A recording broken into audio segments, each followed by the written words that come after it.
Morning everyone. आइए हम आज क्वेश्चन नंबर 4 करते हैं। गुडविल कैलकुलेट करने के लिए एवरेज प्रॉफिट मेथड का किस तरह से इस्तेमाल करेंगे, क्वेश्चन नंबर 4 में देखते हैं।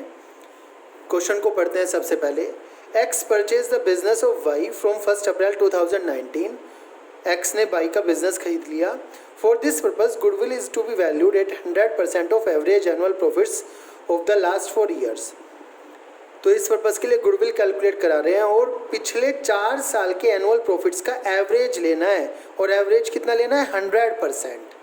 Profit shown by X by Y's business for the last 4 years. Last 4 साल का बिजनेस दिया हुआ है।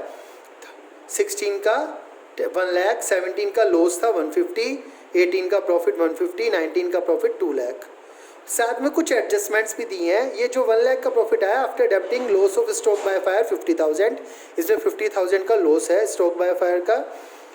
1,50,000 का जो लॉस है इंक्लूड्स वॉलंटरी रिटायरमेंट कंपनसेशन जो पेड करा 80,000 का, उसके बाद का है। इसके अलावा बताया हुआ है ड्यूरिंग द ईयर एंडेड 31 मार्च 17 एक मशीन डिस्ट्रॉयड हो गई, एक्सीडेंट हो गया और 60,000 लॉस की तरह प्रॉफिट लॉस में से माइनस कर दिए। 1 जुलाई 2017 को 2 कंप्यूटर्स थे जिनकी कॉस्ट 40,000 ईच थी। एक कंप्यूटर 40 का तो 2 कंप्यूटर 80 के वर परचेज्ड। हमने परचेज किए। परचेज करने पर वो क्या होता है? हमारी असेट होती। And were debited to travelling expenses. हमने असेट तो माना नहीं, उसे ट्रैवलिंग एक्सपेंस मान लिया, तो एरर ऑफ प्रिंसिपल हो गया बेटा। इसे हमें रेक्टिफाई करना है।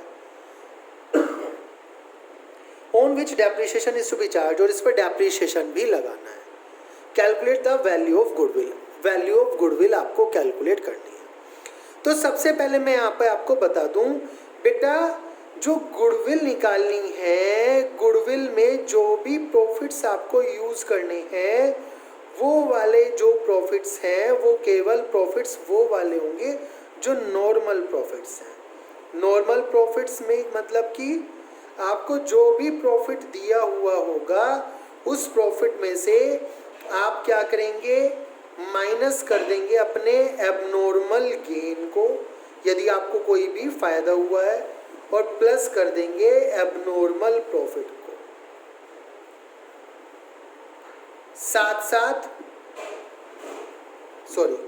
प्लस कर देंगे एबनॉर्मल लॉस को। इसके साथ साथ आपको क्या करना है? यहाँ पर जो भी आपका रिकरिंग एक्सपेंस बताया हो, बार बार होने वाला एक्सपेंस, वो भी आपको माइनस करना है। ये ध्यान रखना है। एबनॉर्मल गेन में कि हमने कोई बिल्डिंग बेची, उस पर प्रॉफिट हो गया, तो बिल्डिंग बेचने का बिजनेस नहीं है आपका, उसका प्रॉफिट यहाँ पर नॉर्मल प्रॉफिट्स में इंक्लूड नहीं होता। गुडविल कैलकुलेट करने के लिए वो इस्तेमाल नहीं किया जाएगा। इसलिए नॉर्मल प्रॉफिट निकालने के लिए उस प्रॉफिट को हटा लीजिए।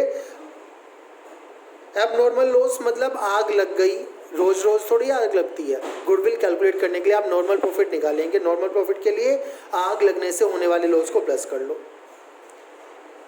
या इस तरह का कोई लॉस हुआ हो, वॉलंटरी रिटायरमेंट कंपनसेशन देना पड़ा, आपका कोई एम्प्लॉई जा रहा है और एम्प्लॉई को कुछ पैसे देकर आप भेज रहे हैं जिसे वॉलंटरी रिटायरमेंट स्कीम में दिया जाता है, तो वो वापस प्लस करो। ऐसा रोज रोज थोड़ी होता है कि कोई एम्प्लॉई जा रहा हो। कोई रिकरिंग एक्सपेंस जो बार बार होता है, रेम्यूनरेशन है, सैलरी है, अपने एम्प्लॉय को देनी है, आपने नहीं दी है, इंश्योरेंस कराना है, नहीं दिया है, तो वो भी माइनस करो यदि पहले से नहीं हुआ है। और नॉर्मल प्रॉफिट निकालने के बाद फिर उन नॉर्मल प्रॉफिट्स का यूज़ होगा गुडविल कैलकुलेट करने में, या चाहे वो एवरेज प्रॉफिट मेथड हो या वो सुपर प्रॉफिट मेथड हो, कोई सा भी प्रॉफिट मेथड है, गुडविल कैलकुलेट करने के लिए आपको नॉर्मल प्रॉफिट्स ही यूज़ करने हैं। तो अभी हम कौन सा क्वेश्चन करेंगे? यहाँ पर हम क्वेश्चन नंबर 4 देखते हैं, जो भी अभी मैंने रीडिंग करी है। क्वेश्चन नंबर 4 को कैसे कैलकुलेट करेंगे, आइए देखते हैं। ठीक है, तो सबसे पहले हम निकाल करते हैं कैलकुलेशन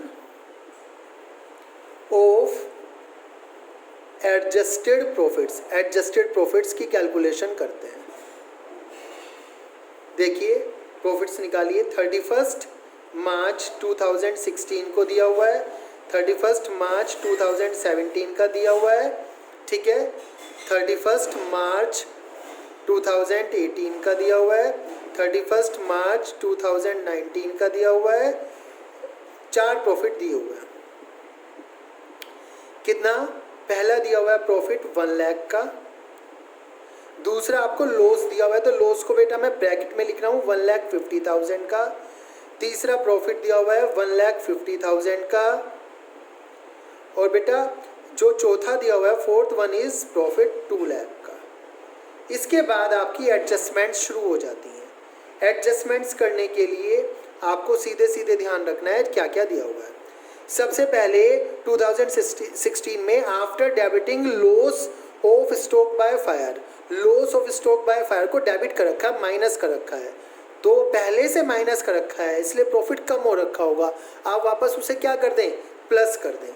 लीजिए हम प्लस कर देते हैं वो 50,000 जो हमने ऑलरेडी माइनस किए थे। 2017 में includes voluntary retirement compensation, voluntary retirement compensation दिया था एम्प्लॉय को, 80,000 रुपये का एकदम से पेमेंट हुआ था, तो ये एक तरह का खर्चा था, बट ये हमेशा नहीं होता। नॉर्मल प्रॉफिट निकालने के लिए वापस इसे क्या करना पड़ेगा? प्लस करना पड़ेगा 80,000 को, इसे भी आप प्लस कर दीजिए। इसके बाद नीचे आइए, during the year machine accident हो गया और 60,000 का लॉस हो गया, ये भी माइनस कर दिया होगा जब लॉस हुआ होगा। और कौन से ईयर में? 31 मार्च 2017, इस वाले ईयर में। तो इस वाले ईयर में 60,000 को वापस इसमें प्लस कर दीजिए क्योंकि ये लॉस की तरह आपने ऑलरेडी माइनस किए हुए हैं। ओके, फिर देखिए दो कंप्यूटर्स 40,000 मतलब कि 80,000 के दो कंप्यूटर हो गए, ये आपने परचेज करे तो ट्रैवलिंग एक्सपेंस में डाले हुए हैं। ट्रैवलिंग एक्सपेंसेस में आपने जब डाले तो ये एक्सपेंस की तरह माइनस हो गए, प्रॉफिट कम हो गया, जबकि प्रॉफिट कम नहीं होना चाहिए था, ये असेट्स माननी चाहिए थी। आपने ट्रैवलिंग एक्सपेंस में डाल दिए, प्रॉफिट लॉस में से खर्चे की तरह घटा दिया, प्रॉफिट कम हो गया, तो पहले तो आपको वापस ऐड बैक करके प्रॉफिट को बढ़ाना पड़ेगा। कौन से ईयर में हुआ ये? 1 जुलाई 2017 मतलब कि 17-18 इस वाले ईयर में हुआ। 17-18 भाई 31 मार्च 2017 के बाद जो आपका ईयर लगेगा 17-18 लगेगा, और इसका टोटल प्रॉफिट कब निकलेगा? 31 मार्च 18 को, तो इस वाले ईयर में हो गया। 31 मार्च 2018 वाले में, 31 मार्च 2018 वाले में जो 80,000 के जो कंप्यूटर्स आपने ट्रैवलिंग एक्सपेंस में डाले हुए हैं, इनकी वजह से प्रॉफिट कम हो गया होगा, वापस आपको प्रॉफिट ज़्यादा करना है, 80,000 का करना है। अब ये असेट्स बन गई। यहाँ पे एसेट्स बनते ही आपको इन पे क्या निकालना है? डेप्रीशिएशन निकालना है। क्या कैलकुलेट करना है? डेप्रीशिएशन। तो निकालिए 80,000 पर आप क्या निकालेंगे? डेप्रीशिएशन निकालेंगे। डेप्रीशिएशन कितना बोला है? 10% बोला है। और बेटा जुलाई में खरीदा था, तो जुलाई से कितने महीने हो गए हैं? 9 मंथ्स हो गए हैं, 9/12, तो कितने डेप्रीशिएशन बैठ रहा है? 6,000 का डेप्रीशिएशन। इस साल का 6,000 का डेप्रीशिएशन माइनस कर दीजिए, ठीक है। नेक्स्ट ईयर यही डेप्रीशिएशन 80,000 का कौन से मेथड से? स्ट्रेट लाइन मेथड से है, तो 80,000 का 10% 8,000 आप माइनस कर दीजिए। नेक्स्ट ईयर 8,000 का डेप्रीशिएशन आपने माइनस कर दिया। इस तरह से आपने सारी की सारी एडजस्टमेंट पूरी कर दी, 1 2 3 4। अब आप इनको कैलकुलेट कर लीजिए। 1 लाख प्लस 50, 1,50,000, 150 माइनस के हैं, 80 प्लस 60 प्लस के हैं, तो ये बच गए माइनस के 10,000। 150 प्लस 80 230 माइनस 6 2,24,000, 2 लाख माइनस 8,000 1,92,000। आप यहीं पर इनका टोटल भी कर सकते हैं। टोटल आ गया बेटा इनका 5,56,000, ठीक है। अब आप क्या निकालें?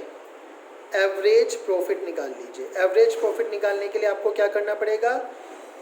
5,56,000 upon number of years. Number of years count करिए, 1 2 3 4, 4 से डिवाइड करिए, 4 1 जा 4, 4 3 जा 12, 4 9 जा 36, 1,39,000। और गुडविल कितनी बोली थी इन्होंने?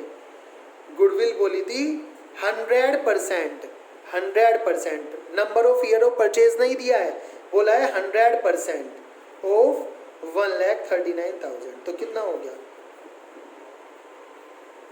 गुडविल भी आपकी 1,39,000 हो गई। ओके, समझ में आई बात? इसमें आपको जो भी प्रॉब्लम हो आप पूछ सकते हैं। बस सिंपल सी बात का ध्यान रखना है, जितना भी आपका एबनॉर्मल प्रॉफिट्स है उन सबको माइनस करने हैं और एबनॉर्मल लॉसेस को प्लस करना है। नॉर्मल प्रॉफिट निकालने के बाद फिर आपको फॉर्मूला पुट करना है, आपके क्वेश्चन का आंसर आ जाएगा। Thank you.